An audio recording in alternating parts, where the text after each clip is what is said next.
کیا آپ جانتے ہیں کہ اللہ تعالیٰ نے عورت کے لیے غم کو پسند نہیں کیا؟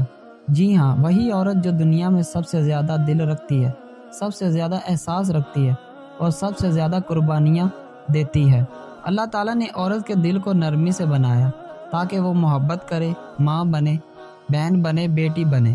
لیکن اسی دل میں اگر غم بھر جائے تو پوری کائنات کا سکون ختم ہو جاتا ہے۔ اسی لیے اللہ نے فرمایا، اللہ کسی جان پر اس کی طاقت سے زیادہ بوجھ نہیں ڈالتا۔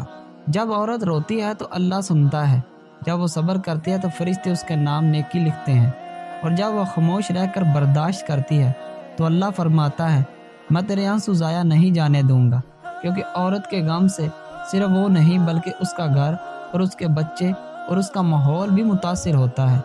اللہ چاہتا ہے کہ عورت خوش رہے، کیونکہ جب عورت خوش ہوتی ہے تو پورا گھر جنت بن جاتا ہے۔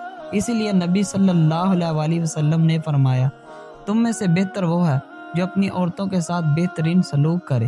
یہ حدیث اس بات کا اعلان ہے کہ عورت کا مسکرانا بھی عبادت بن سکتا ہے اگر وہ اللہ کی رضا کے لیے جیے۔ عورت کے غم کو کم کرنے کے طریقے۔ اللہ فرماتا ہے، دلوں کا سکون تو صرف اللہ کے ذکر میں ہے۔ جب عورت دل سے قرآن پڑھتی ہے، نماز میں گیتے ہوئے آنسو بہاتی ہے تو اللہ خود اس کے دل سے غم مٹا دیتا ہے۔ اللہ کے نزدیک عورت کے آنسو بھی عبادت ہیں۔ اے عورت، اللہ تجھ سے محبت کرتا ہے، اس لیے وہ تیرا غم برداشت نہیں کر سکتا۔ وہ چاہتا ہے تو ہمیشہ مسکرا کر کہے، میرا رب میرے ساتھ ہے